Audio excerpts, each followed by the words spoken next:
Right, so I'm here with Jay, aka Beans on Toast. How you doing? I'm very well, thank you. Yes, hello. So the last time I saw you was Frank Turner gig at Portsmouth Guildhall. And you were busking in the street at the end. Yeah, it was the end of that tour. That obviously did an arena tour is phenomenal, and a lot of nights I arranged another gig afterwards for like an after party show or whatnot. And I just kind of got into the flow of doing that. So when there wasn't a gig, we just did one outside anyway. Also, you're not allowed to sell CDs inside without. Well, you are, but you have to give someone else half the profits. So if we sell them off the premises. That is fun. But yeah, that was the tour was great, and it was on paper it's like you do London, then it finish off at Portsmouth. I always love Poppy. It was up for a show. Well, you are coming back, aren't you? You've got your West show in a few months. Exactly, yeah, exactly, which is exciting. The whole tour is like more prepared than I've ever been. We announced the tour 6 months before. I mean, because I'm doing all the festivals, so the idea was, get the word out. Yeah. And promote it through the summer. But yeah, and it's obviously a big step to go to the Wedge. But is it the first time you've played there? Of my own. Yeah. I think it might have been the first time I played. Yeah. Actually, yeah. Let's say that. Yeah. It's quite a legendary place. Of course. Yeah. It's great. Just like some cities just really thrive musically. Portsmouth's always been one of them. Early doors, just the kind of small shows all the way up. It's good. And well, especially with something like Victoria's here today, they really are putting. There's a lot of music coming to Portsmouth at the moment, which is a great thing for us. This festival's phenomenal. £20 a ticket. It's all like most festivals they keep creeping up in price and outpricing a lot of people that want to see music don't want to spend £200 quid. And then to do it, to kind of shake things up by saying it's 20 quid and there's an amazing lineup, and it's right here on your doorstep. Great. Whoever the organisers are, hats off to them, because it's a great idea. When I was chatting to you at the Guildhall beforehand, and you were about to fly off to America and do a date with Flogging Molly, because they were like semi-organised to get there and then in the Guildhall. God bless them as well. There's a lot of you meet a lot of people that you kind of handshake and chat around. Yeah, the Flogging Molly stuff. It was like we became friends over the course of the tour, or instantly, which is can often happen on tours, especially when it's like you've got mutual friends. Frank was like, you both on the tour. And anyway, we hit it off, and then they was just like, Dad, we would have invited you to come on tour if we would have known. We did a huge tour in the States, and you would have been perfect to open. I was like, well, we're going anyway. We happened to be out there, so and that night, we got hammered, and I was like, we definitely want you to do this Detroit date, because we realised we could drive from New York to Detroit, a 9.5-hour drive, and then drive back to upstate New York to do the gig on the day off. And they was like, would you want to do that? I was like, to play Detroit? Yes.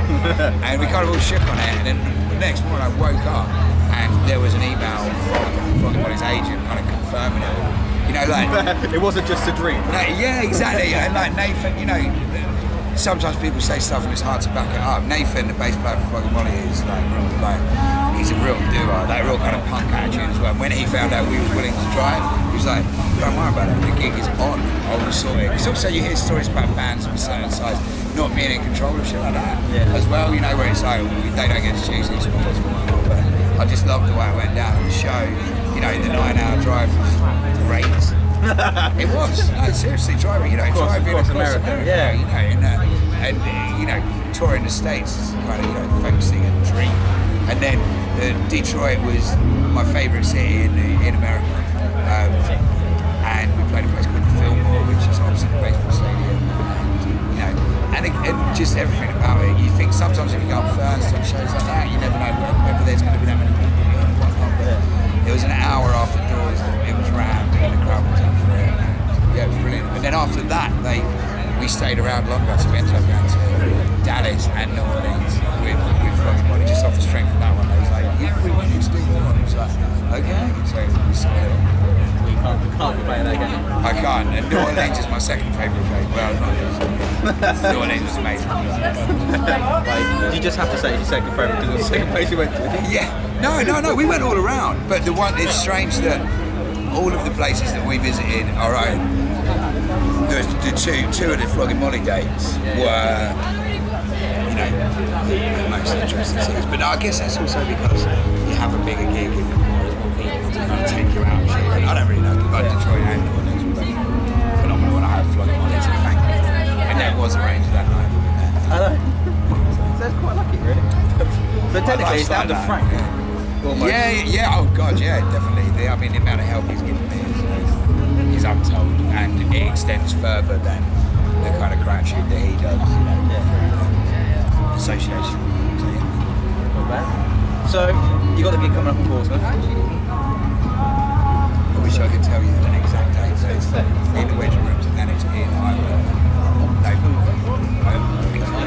No, it's November or December. I'll be well then. I'll be much better myself. The tour is end of November, start of December. When the album's out.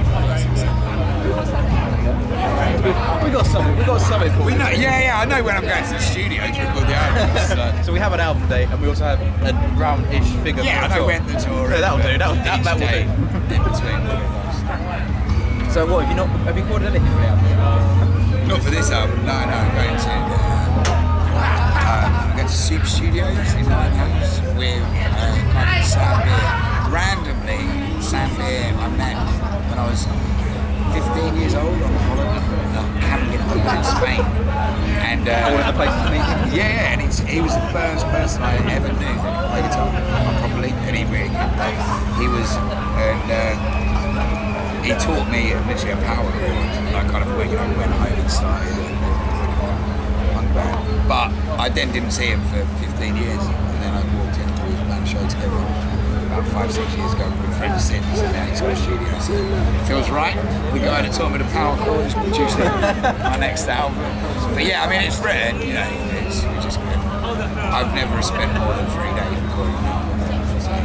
In, out, done. Yeah, I like studios, but they're pretty tedious. I don't understand how people can spend that long. Well, actually, so, you know, my music's a lot more throwaway than I was, but, you know, it's pretty, for me, it is like, we're going, yeah, after 3 days, it's definitely finished.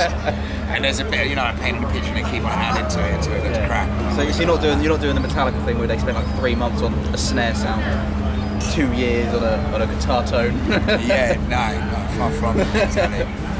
Yeah.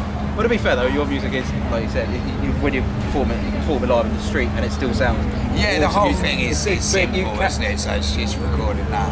You capture that moment. That's the whole point of the sound is to capture a feeling. I think you do it really well, especially like on stage. Because like the Guildhall, I remember chatting before, and you like this. You know, the O2 was a huge gig, and you like managed to capture enough people in there to make it feel like your own gig. And the arena thing was insane because everyone was, you know, I think that the arena tour worked because it should have, basically, you know, and everyone always says that, you know, first on band on arena tour is actually, in some people's eyes, quite a hard gig, right? So it's, you know, it's the more the merrier.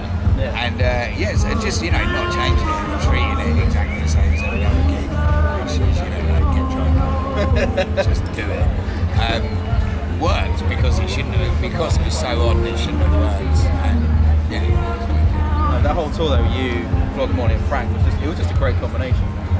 The Portsmouth show was possibly one of the best gigs of the year so far. Great, yeah, it was, you know, it was dreamy. The whole year's been non-stop. Great stuff. Yeah, so you've just finished festival season. Are you having a bit of a break before the tour and album? I finished. We do. So I got 2 more weekends. I got Smugglers and Wilkstock next weekend and Festival, that's when I basically bookend festival season with Glastonbury. Festival shut the door. Shut the door on festivals in Fields. The following weekend I'm playing Long Division Festival in Wakefield, which is just in but people sort of make out like it was like really tough, like, you know, doing every weekend. definitely not time for that. I don't understand where people feel stress comes from. Just sit around getting pissed. I would have gone to festivals anyway. And to be honest, if I was like, I'd be getting hammered on the weekend. Regardless, wouldn't you? So you might as well enjoy yourself, play a bit of music in between the rest of it. Yeah, I've got literally got no complaints. So if I can do one every weekend for like a year. Yeah. Well, that's good then. Well, I'm going to let you get off. Great. But best of luck. I'm looking forward to seeing you in Portsmouth Wedge. Thank you very much. On a date that we'll just insert here or something. Yeah. I'll research and then insert date. You can mouth it over. I will be playing at the Wedge with Ribs on. Thanks. So hopefully that'll look like the 4th of November or something. Yeah, something like maybe that's it. Let's go around. Right, it's been awesome chatting to you again. Nice one. Let's hope Thanks, to man. see you again. Cheers.